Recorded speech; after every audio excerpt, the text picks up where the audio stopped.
2020년 2차 시험 기출문제풀이 2번 같이 보도록 하겠습니다. 개요를 보니까 신호등이 설치된 삼거리 교차로에서 A차량은 직진 주행하다가 횡단보도를 건너는 보행자를 발견하고 급제동을 하여 15m의 스키드마크를 발생시키고 최종 정지하였다. 자, 스키드마크는 차량 전면이 정지선에서 18m 떨어진 지점에서 전륜에 의해 최종 위치까지 두 줄이 생성되었으며 A차량은 5m 동안 제동이 이루어진 이후 보행자를 충돌하였고요.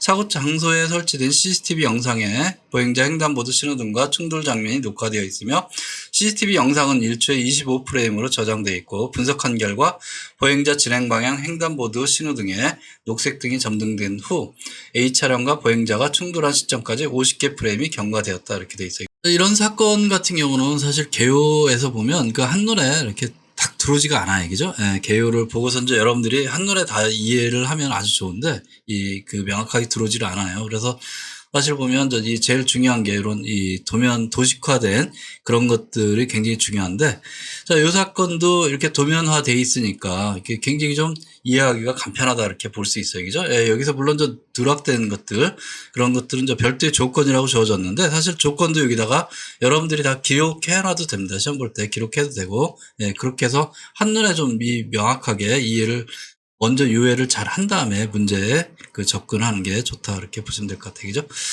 자, 일단은 이 내용상, 개요에 있는 내용상을 다시 이제 확인해 보면 뭐 별건 아니에요. 사실. 별건 아니다 이렇게 보시면 되고, A차량이 정지선을 통과할 때, A차량이 정지선을 통과할 때, 이제 어떻게 보면 뭐 이 문제 중에 이제 그런 문제가 있겠죠. 통과할 때 뭐 신호가 어떻게 되느냐 이런 거부터 이제 나올 텐데, 그런 걸 이제 풀기 위해서는 하나하나 어떤 스텝들이 있다는 거죠. 그죠? 네, 스텝들이 있다 이렇게 보시면 돼요. 자, 그러면 전체적으로 보면 이 정지선에서 예를 들어서 이 제동, 스키드마크가 발생된 이 지점까지는 18m라는 거리가 있고요. 그 다음에 물론 이 거리에 따른 뭐가 있냐면 요거는 이제 가속 구간이 될 테니까 여기는 F값이 존재한다 이렇게 보시면 되고요. 그죠? 네, F값이 존재할 테고 여기서부터 이제 제동이 실제 들어간 거잖아요. 그죠? 예, 제동이 들어갔기 때문에 요때 F값하고 요때 F값하고 요때 F값은 당연히 달라진다는 거 보여요. 그죠? 자, 요때 F값하고 요때 F값은 사실 같아요. 같은 제동이니까. 근데 이게 아마 지금 이 높낮이, 그러니까 오르막도로 3%에서 아마 이게 계산이 됐을 거예요. 그죠? 자, F값이 아마 0.03, 이 3%도로니까 0.03에 마찰계수 0.8에서 0.83인가로 아마 주어진 것 같은데, 예, 그 값을 통해서 알 수 있고요. 어쨌든 보행자 충돌 지점까지 5m, 그 다음에 충돌한 다음에 이 정지까지 10m 떨어져 있다는 거고요. 그 다음에 보행자 최종 위치는 여기까지 있는데, 문제에서는 사실 이거는 큰 의미를 두지 않았어요. 근데 경우에 따라서는 예를 들어서 이게 D값이 존재한다. 그러면 자, 이 충돌 지점에서부터 여기까지 튕겨져 나간 거잖아요. 그죠? 예, 물론 여기서 꽉 날아가서 여기서 뭐 슬라이딩 했든 간에 여기까지 최종 위치한 건데, 그럼 그걸 통해서 우리가 뭘 할 수 있다? 이 보행자의 어떻게 보면 충돌 속도를 우리가 또 역시 구할 수 있다. 근데 여기서는 그 문제 유형으로 주어지지는 않았어요. 순수하게 차량 운동학적인 관점에서 문제를 푸는 문제로 주어졌다. 이렇게 보면 되고요. 자, 여기서 시간은 뭘로 우리가 계산하도록 주어졌냐면 CCTV로 주어졌다 이렇게 볼 수 있어요. CCTV. 그래서 CCTV에 녹화되는 프레임 수 자체가 이 1초에 25프레임씩 녹화가 돼요. 1초에 25프레임씩 녹화되는데, 자, 보행자 신호 점등 후, 이거는 적색이란 의미가 돼요. 차량 신호는 적색이다 이렇게 보면 되고요. 그러니까 차량 신호는 적색이다 이렇게 보면 되는데, 자, 요 차량 신호 적색 점등 후 충돌 시점까지 몇 프레임이 경과됐냐면 50프레임이 경과됐다. 그 바꿔 말하면 차량 신호가 여기서 보면 이 적색 신호로 바뀐 다음에 이 보행자 충돌하는 데까지 몇 초 걸렸다? 2초 걸렸다는 얘기예요. 2초. 그죠? 네. 자, 이런 것들을 우리가 이제 도식화 시켜 놓으면 굉장히 좀 이해하기가 먼저 쉽다. 이렇게 보시면 될 것 같고요. 자, 조건들, 이제 그 내용들, 조금 전에 말씀드린 그런 내용들이죠. 예, 오르막도로 3%. 그래서 여기서 오르막도로, 이게 G값이 어떻게 된다? 3%니까 이게 플러스 0.03이라는 얘기죠. 예, 그 다음에 마찰계수 주어졌죠. 예, 이게 0.8. 자, 이렇게 되니까 이게 플러스 해준 게 뭐다? 이 F값이라, 견인계수값이라고 그랬어요. 그래서 0.83이다라고 우리가 얘기할 수 있는 거고요. 중력가속도는 뭐 여러분들이 주어지든 안 주어지든 당연히 9.8 m/s다라는 거 아셔야 되고요. 자, 이건 조금 아까 다 설명됐던 거고, 여기서 우리가 한번 생각해 보는 게, 여기 가속도, 등가속하고, 가속 구간이 있었잖아요. 처음에. 그죠? 예. 그러니까 정지선 통과해서 충돌 지점까지, 그러니까 스키드 마크처럼 발생할 때까지, 그때가 이제 가속 구간인데, 이때는 F 값이 어떻게 된다? 0.25 값이다. 이렇게 보면 돼요. 0.25 값이다. 이렇게 보시면 되고. 자, 그 다음에 뭐 소수점 이 셋째 자리에서 반올림해서 계산하라. 이렇게 주어졌다는 거. 그래서 아마 여러분들이 여기까지 이렇게 보시면, 이게 이제 감이 오실 거 아니겠죠? 내가 이 문제를 손대야 될 거냐, 말 거냐. 그러니까 1번 문제를 풀 거냐, 이 문제를 풀 거냐. 근데 제가 봤을 때는 이게 쭉 내용 보면 이 1번과 마찬가지로 2번도 크게 어려운 거 없다, 이렇게 보고, 묘하게도 또 다 차량 운동학적인 그런 관점에서 문제를 냈어요. 그래서 사실 어려운 문제는 없다. 그러니까 차량 운동학에 대해서 여러분들이 충분히 공부만 돼 있고, 개념만 잘 정리돼 있으면 문제를 푸는 건 전혀 어려움이 없다. 이렇게 보시면 될 것 같아요. 자, 질문은 총 5개가 있네. 그죠? 배점은 다 똑같다. 이렇게 보시면 되고. 그래서, A 차량의 보행자 충돌, 이 순간 속도, 그 다음에 스키드마크 발생 시점의 속도, 정지선을 통과하는 시점의 속도, 정지선을 통과하는 순간부터 보행자 이 충돌한 순간까지 이동 시간. 그죠? 예, 이동 시간. 그 다음에 정지선을 통과하는 순간, A 차량, 이 어떤 신호는 어떻게 되느냐. 이렇게 보시면 돼요. 그죠? 그래서 우리가 이걸 다시 보면, 자, 요 시점의 속도가 하나 있는 거고요. 그죠? 그 다음에 요 시점의 속도가 있는 거고, 그 다음에 요 시점의 속도가 있는 거고, 그죠? 그 다음에 요 시점에서 요 전체가 지금 2초, 사실 문제에서는 2초라고 딱 주어지지는 않았지만, 2초라고 딱 주어지지는 않았지만, 이런 관계식을 통해서, 시간을 구해갖고, 여기 충돌 시간까지 구할 수 있잖아요. 이게 한 문제죠. 네, 소요 시간 구하는 거. 정지선 통과해서 여기까지 시간 구하는 거. 시간 구하는 건 이 구간을 구분해 주면 되겠죠. 그죠? 여기서 이동하는데 걸린 시간, 여기 이동하는데 걸린 시간, 그걸 구해서 이제 하는 거고, 그 다음에 마지막으로 통과하는 시점에서 이 차량의 이 신호는 어떻게 되느냐, 이런 문제를 물어봤어요. 그죠? 그래서 제가 봤을 때는 아까도 말씀드렸지만 전체적으로 보면 전형적인 차량 운동학 이 문제다, 이렇게 보시면 되고, 그게 난이도는 없다, 이렇게 보시면 될 거고, 문제 유형은 굉장히 좀 좋은 문제다, 이렇게 볼 수 있을 것 같아요. 자, 하나하나 좀 스피드 있게 한번 볼게요. 어려운 문제는 아니니까. 자, 오르막 경사 주어졌어요. 아까 이 0. 몇 프로였었죠? 예, 퍼센트가 3%였으니까 0.03이다. G값이 이렇게 주어졌고요. 그죠? 자, 요 도로에서 이 정지 지점으로부터 특정 제동거리까지 속도 추정하는 것들. 그죠?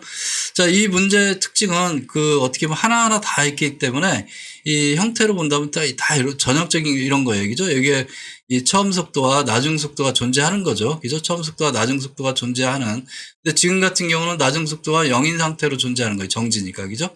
자, 이랬을 때 여기 F 값 주어지고 D 값 주어졌고, 자, G 값은 당연히 주어지는 거니까. 그죠?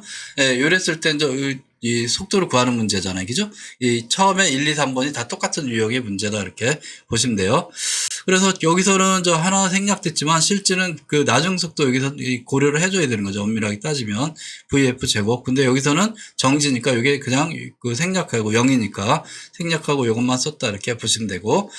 그러면 이 형태로 보면 이 DC 값 주어졌고, 여기 D 값 주어졌고, G 값 주어졌고, F 값 주어졌잖아요. 그죠? F 값 여기서는 사실 0.8과 마찰계에서 0.8과 이 G 값 이 기울기 0.03 주어졌지만 당연히 이거는 우리가 0.83이라는 거 아는 거고요. 견인계수 값이. 그럼 이제 나머지는 요 식에다가 그냥 대입만 하면 되잖아요. 그죠? 그래서 이 FGD 해서 계산해 보면 2 곱하기 0.8 곱하기 9.8 곱하기 10 이렇게 한 결과값이 어떻게 된다? 12.75다. 요 결과값이 뭐다? 자, 아까 우리 정지하기 전에 보행자 충돌해서 정지하기 전에, 그러니까 충돌 시점의 속도를 구하는 거겠죠? 그죠? 예. 충돌 시점의 속도를 구하는 거다. 이렇게 보시면 되고요. 자, 2번 문제 같은 경우는 아까하고 1번 문제하고 사실 질문 1하고 같은 형태인데, 한 가지 차이점이라고 한다면 나중 속도가 존재하는 거죠. 0이 아니라. 그래서 똑같은 거예요. 그죠? 예, 우리가 아까 관계를 보면 이렇게 보면 돼. 이게 이제 정지였었죠. 이 VF가 정지였었어요. 그죠? 네, 그 다음에 이게 VI인데, I를 여기서 이제 우리가 다시 쓰면 보행자 충돌 속도라고 그냥 쓸게요. 그죠?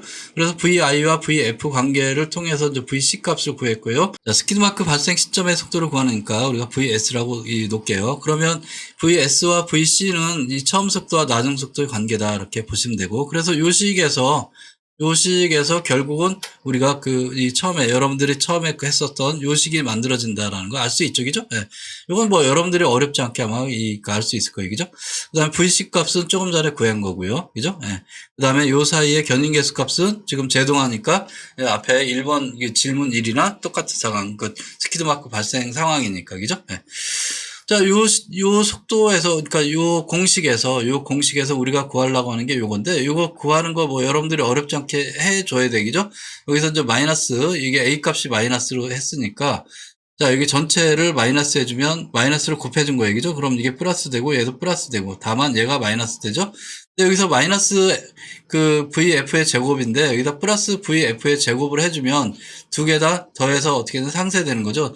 자, 좌변에 더해줬으니까 마찬가지 뭐에다 우변에도 더해줘야 된다. 그죠? VF 제곱 똑같이 더해준다. 근데 여기 제곱이잖아요. 제곱이니까 이거를 그냥 놓으면 전체 뭐가 된다? 루트가 된다. 그 얘기잖아요. 그죠?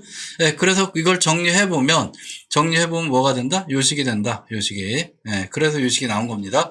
그럼 요식에다 대입만 해주면 되잖아요. 그죠? 예, 그러면 충돌할 때의 속도, 이게 처음 속도니까 12.75의 제곱 플러스, 자, 0.8, F가 0.8이고, 자, 그 다음에 D5. 그래서 계산해보면, 요거를 전체 계산해보면 15.62가 나온다. 15.62 메타 퍼 세크가 나온다. 이렇게 보시면 되고요.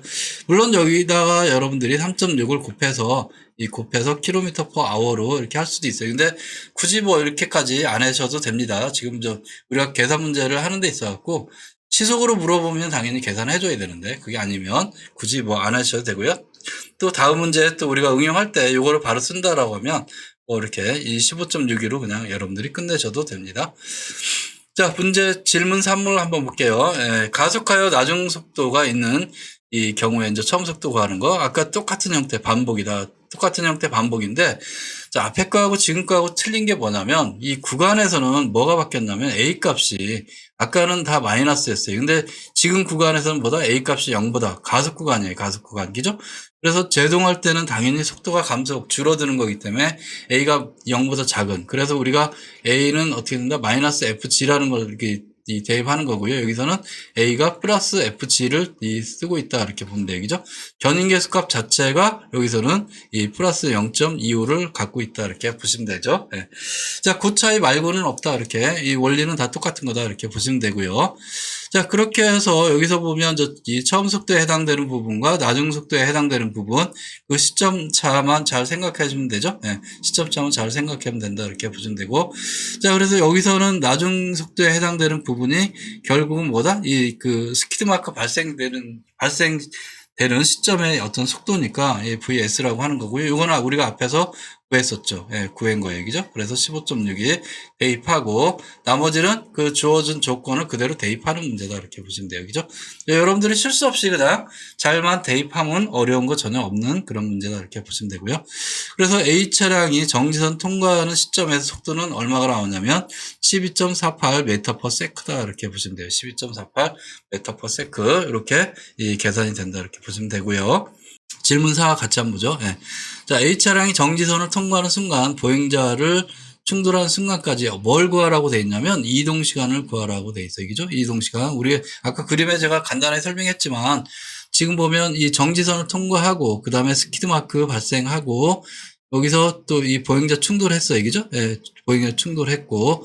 근데 이제 보행자 충돌하는 이 시점에서 A하고 예를 들어서 이게 지금 이 C 지점이라고 한다면 A에서 C 지점 사이에 뭘 구하는 거다? 이 이동 시간을 구하라고 그랬어요. 그죠? 근데 요 사이에는 뭐가 있었다 그랬죠? 스키드마크 발생 시점에 해당되는 존재를 하죠. 그죠? 예, 여기 스키드마크 발생하는 시점. 그래서 요 구간하고 요 구간이 운동 상황이 틀려요. 이때는 F 값이 자, 플러스 0. 얼마? 25 상태였고, 자, 요 상태는 뭐였었죠? 예, 마이너스 0.83 상태였다라는 거예요. 그죠? 예, 0.83. 그러니까 바꿔 말하면 두 구간에 대해서 이 조건이 틀리기 때문에 각각의 어떤 시간을 구해야 된다. 각각의 이동 시간을 구해야 된다. 이렇게 보시면 돼요. 그죠? 근데 이동 시간 자체는 사실 보면 우리가 다 주어졌어요. 이동 시간은 다 주어졌기 때문에 예, 크게 여러분들이 구하는데 어려움은 없다. 왜 그러면 A라는 자체가 자 FG라는 그런 관계가 있고요. 그 다음에 이제 가속도의 정의가 있었잖아요. 그죠? 가속도의 정의 한 번 더 쓰면 뭐 했었죠? 네.